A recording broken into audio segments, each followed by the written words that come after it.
Welcome students for the class. Today we are going to do problems on influence line diagram for a single point load.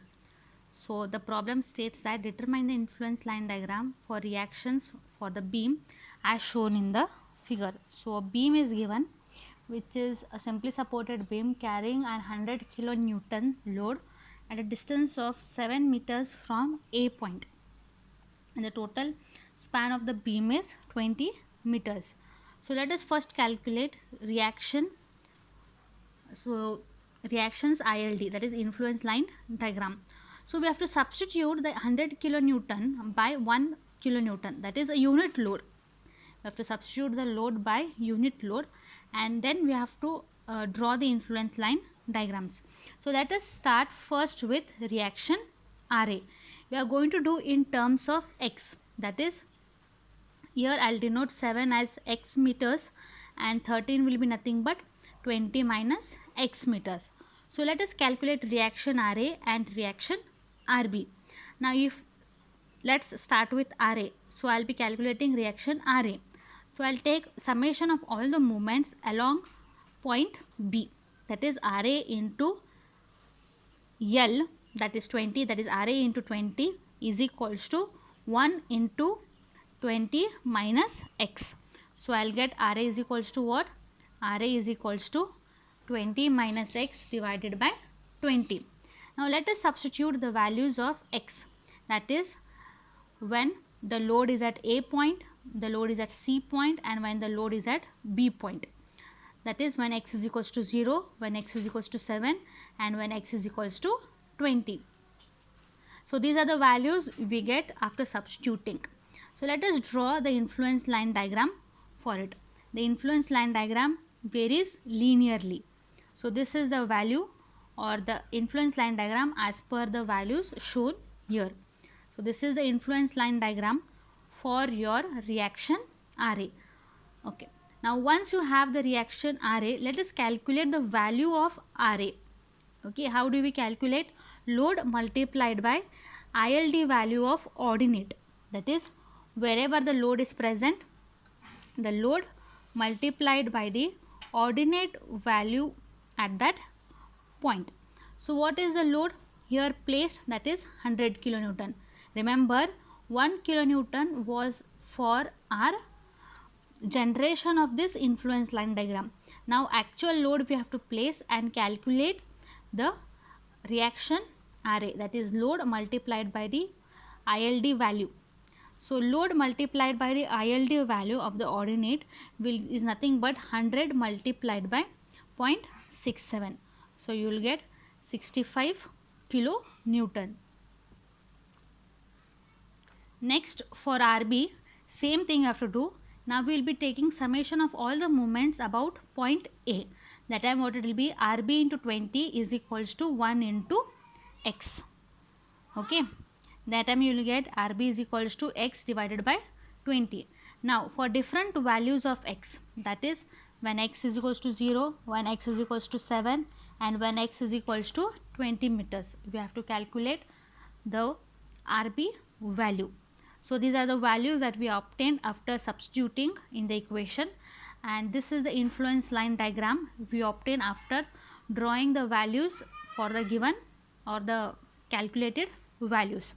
So next you have to calculate the RB value of RB, that is nothing but load multiplied by influence line diagram value at that ordinate. So here load is 100 kilonewton and the ordinate at C is how much? 0.35. So we will be getting 35 kilonewton. Next we have to draw, in the problem he has asked, you have to calculate even for the shear force. So influence line diagram for shear force. Shear force influence line diagram is this, correct? This is influence line diagram for RA and bottom is the influence line diagram for RB. We take RA as positive and we take RB as negative. That's why I have drawn the influence line diagram for RB at the bottom side and influence line diagram for RA reaction as on the top side. Now my influence line diagram for shear force is only so much. this is my influence line diagram for shear force. These are extra, no need of drawing every time. Since this is the first problem, I have drawn for understanding purpose. So if you want, you can do directly this. That is how I can have, here I am having +1 ordinate, here I will be having -1 ordinate. Now if I want to calculate this ordinate on the positive side, what it will be, I will take the similar triangles. This distance is 7 meter, this distance is 13 meter. So this ordinate will be how much? 13 divided by 20. This ordinate will be is given by 13 divided by 20. Similarly, 0.35, if I want directly, it will be 7 divided by 20. This is using your similar triangles. When you solve this 13 divided by 20, you will get 0.65. If you solve 7 divided by 20, you will get 0.35. So let us calculate shear force at point C. That is load multiplied by ILD value of ordinate. So at C you are having 100 kilonewton. Correct. Now this 100 kilonewton has to be multiplied by ordinates. You are having two ordinates. One is positive ordinate, the another one is negative ordinate. So one at a time. 100 multiplied by positive ordinate plus 100 multiplied by negative ordinate. So that is 100 multiplied by 0.65, that is positive, plus 100 multiplied by negative ordinate, that is minus. So you will get at the end as 30 kilonewton. That is shear force at C is 30 kilonewtons.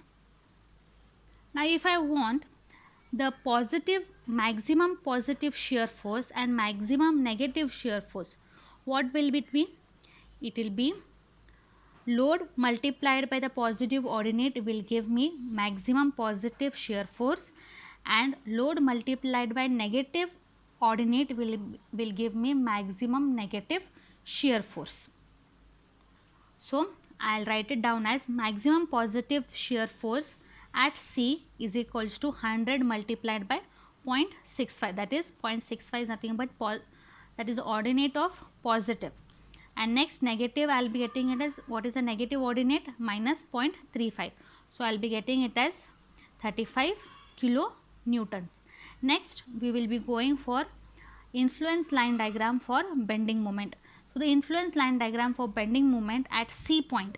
So C, you can refer the concept. There we had A and B. Here the value of A is how much? 7 meters, and the value of B is how much? 13 meters.